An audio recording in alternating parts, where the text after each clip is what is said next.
بسم اللہ الرحمن الرحیم۔ کرام، آپ سب کیسے ہیں؟ آج اصول الشاشی کے سبق نمبر ہم 15 کو پڑھیں گے۔ آج کے سبق کا عنوان ہے عام مخصوص الباس کا حکم اور اس کی تخصیص کی حد کا بیان۔ آج کے سبق کی تفصیل کو پڑھنے سے پہلے سب سے پہلے عبارت اور اس کا ترجمہ کیے دیتے ہیں۔ تو بڑھتے ہیں ہم عبارت اور اس کے ترجمے کی طرف۔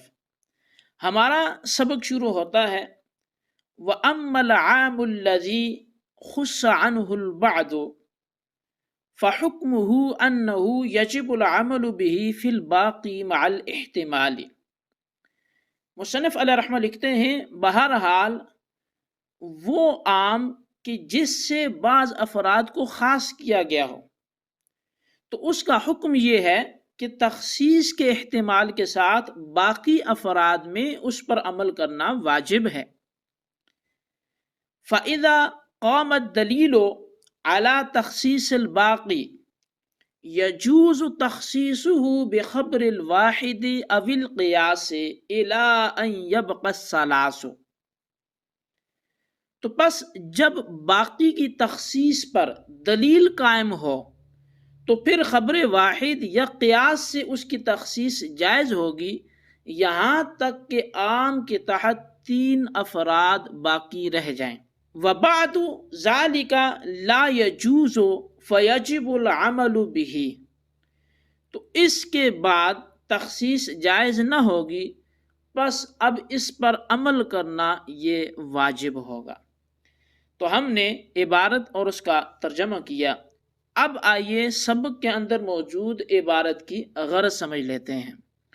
تو اس عبارت کا تعلق ما قبل سے اگر آپ جوڑیں تو اس سے پہلے مصنف علیہ رحمہ نے عام کی پہلی قسم یعنی عام غیر مخصوص الباس کے حکم کو تفصیلاً مثالوں کے ساتھ بیان کیا۔ اس سے فراغت کے بعد عام کی دوسری قسم یعنی عام مخصوص الباس کا حکم، تخصیص کی حد اور مخصوص الباس کی 2 صورتوں کو بیان کریں گے۔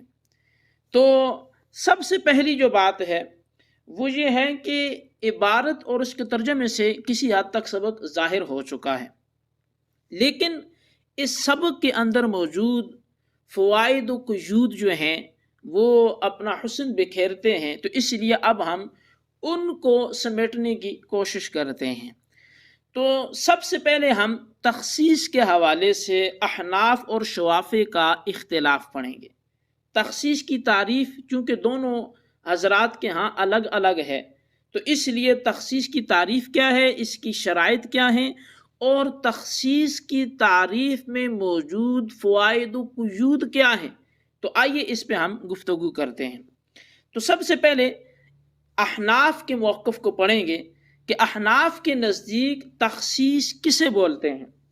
تو تخصیص کی اصطلاحی تعریف جو احناف کے ہاں ہے وہ یہ ہے کہ قصر العام علی بعد مسمیاتہ بکلام مستقل موصول، جس کا ترجمہ یہ ہے کہ عام کو کلام مستقل موصول کے ذریعے اس کے بعض افراد پر منحصر کر دینے کا نام تخصیص ہے۔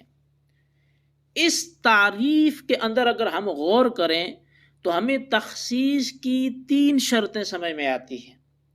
سب سے پہلی شرط یہ ہے کہ عام الفاظ و کلام ہو، اور دوسری شرط یہ سمجھ میں آتی ہے کہ وہ کلام مستقل ہو یعنی کسی حکم کا فائدہ دینے والا ہو، اور تیسری اور آخری شرط تخصیص کی یہ ہے کہ عام اور مخصص دونوں کا تلفظ ایک ساتھ ہو۔ ان شرائط کی تفصیل کو ہم فوائد و قیود کی صورت میں پڑھتے ہیں۔ تو آئیے تخصیص کی تعریف جو احناف کے ہاں آپ نے سنی اور پڑھی، اس کے اندر یہی 3 شرائط بطور فوائد و قیود کے 3 فصول کی صورت میں ہم سمجھتے ہیں۔ تو اس تعریف میں موجود پہلی فصل اور پہلی قید ہے کہ کلام ہو، جس قید سے غیر کلام خارج ہو گیا، لہٰذا بغیر عبارت لائے محض عقل کے ذریعے یا عادت یا حس کی بنا پر اگر بعض افراد کو عام سے علیحدہ کرنے کو کوئی کہے تو یہ تخصیص نہیں ہوگی۔ لہٰذا تخصیص اسی صورت میں ہوگی کہ وہ صرف عقل و عادت کے ذریعے علادگی نہ ہو بلکہ کلام و الفاظ کے ذریعے علادگی ہو۔ مثلا جیسے اللہ خالق کل شیء میں لفظ شے کے عموم سے ذات باری تعالیٰ خارج ہے کہ اس کے لیے کوئی کلام نہیں لایا گیا، یہ عقلاً خارج ہے، تو لہٰذا اس کو ہم تخصیص نہیں کہیں گے۔ اور عادت کی مثال کہ کوئی شخص کہے لا آکل رأسا، اب میں سری نہیں کھاؤں گا، تو اس میں موجود رأس یعنی سری سے مراد کون سی سری ہوگی؟ جو عرف میں کھائی جاتی ہے۔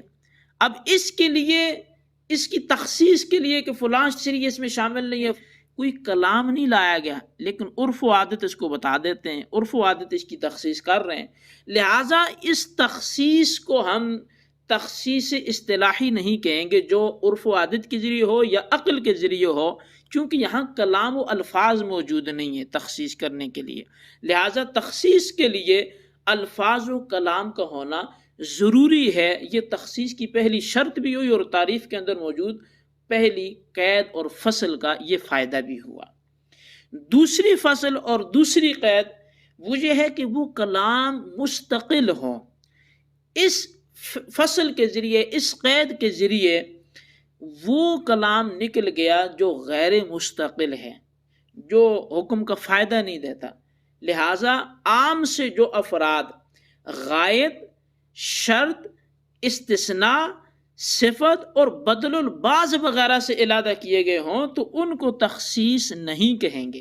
مثال کے طور پر جیسے وَأَتِمُّ الصِّيَامَ إِلَى اللَّيْلِ، روزے کو رات تک پورا کرو، یہاں رات کو خارج کیا گیا ہے، لیکن اس رات کو خارج کرنے کے لیے کلمہ الہ کا استعمال کیا گیا جو غائب کے لیے آتا ہے، تو لہٰذا یہ مستقل کلام کے ذریعے نہیں کیا گیا بلکہ یہ غیر مستقل کلام جو ایک غائب کا معنی دیتا ہے اس کے ذریعے یہاں پہ رات کو خارج کیا گیا ہے، اس لیے ہم اس کو تخصیص اصطلاحی نہیں کہیں گے۔ تو دو فصول ہماری ہوئی۔ تیسری فصل اور تیسری شرط تخصیص کی جو ہے وہ ہے وہ کلام مستقل ہونے کے ساتھ ساتھ موصول ہو۔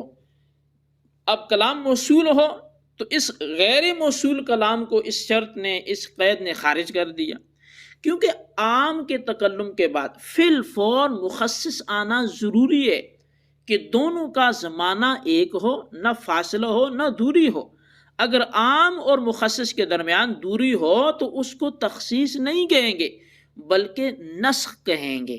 مثلا فمن شاہد منکم الشہر فلیصمہ، اللہ تبارک و تعالیٰ ارشاد فرماتا ہے تم میں سے جو اس مہینے کو پائے تو وہ ضرور اس کے روزے رکھے۔ اب یہاں لفظ من یہ تندرست اور بیمار آدمی دونوں کو شامل ہے کہ جو بھی اس مہینے کو پائے گا وہ روزے رکھے گا، لیکن بیمار کو من کان مریدن نے آ کر خارج کر دیا۔ فمن عام اور کان مریدن مخصص ہے اور ان کے درمیان بود زمانی ہے، لہٰذا یہ تخصیص نہیں ہوگی بلکہ نسخ ہوگا اور یہ نسخ جزئی ہے۔ لہٰذا اس تفصیل سے معلوم ہوا کہ احناف کے نزدیک تخصیص تب ہی ہوگی کہ جب اس میں مذکورہ تینوں شرطیں پائی جائیں۔ بعض البتہ اہل اصول نے کہا ہے کہ یہ تینوں شرطیں اس تخصیص کے لیے ہیں جو عام میں پہلی بار واقع ہو، مگر دوسری بار تخصیصی کہلائے گی، چاہے غائب سے ہو یا شرط وغیرہ سے ہو۔ تو بہرحال یہ احناف کے نزدیک تخصیص کی تعریف تھی، اس کے اندر موجود فوائد و قیود تھے، 3 فصلیں تھی اور یہ 3 شرائط تھی۔ اب ہم بڑھتے ہیں شوافی کے نزدیک تخصیص کس کو بولتے ہیں۔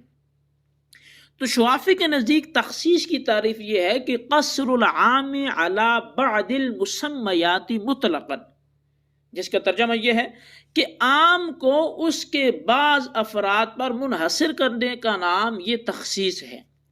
اب شوافی کی بیان کردہ تعریف پہ آپ غور کریں تو معلوم ہوتا ہے کہ ان کے نزدیک کلام مستقل ہونا، موصول ہونا یہ ضروری نہیں ہے۔ تو اب تخصیص کلام کے ذریعے ہو یا تخصیص غیر کلام کے ذریعے ہو، کلام مستقل ہو یا غیر مستقل ہو، کلام مقترن ہو یا غیر مقترن ہو، ہر حال میں تخصیص ہی کہلائے گی۔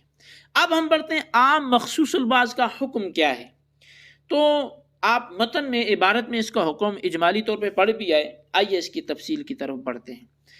عام مخصوص الباز کے حکم میں 4 مذہب ہیں، لیکن مصنف نے یہاں جمہور علماء کے مذہب کو بیان کرتے ہوئے بات ختم کر دی، اور وہ یہ ہے کہ عام مخصوص الباز پر باقی افراد میں تخصیص کا احتمال ہو تو عمل کرنا واجب ہے، یعنی باقی افراد میں تخصیص کے احتمال کے ساتھ ساتھ عمل کرنا واجب ہوگا۔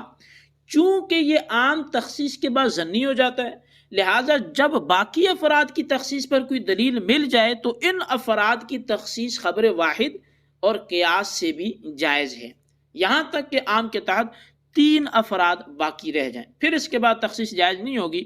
خلاصہ یہ ہے کہ جب عام میں پہلی بار دلیل قطعی کے ذریعے تخصیص ہو گئی ہے تو پھر باقی افراد میں تخصیص کا احتمال باقی رہے گا، لہٰذا وہ بھی ظنی ہو گیا، خبر واحد اور قیاس بھی ظنی ہے، تو لہٰذا ظنی کے ذریعے ظنی کی تخصیص جائز ہے۔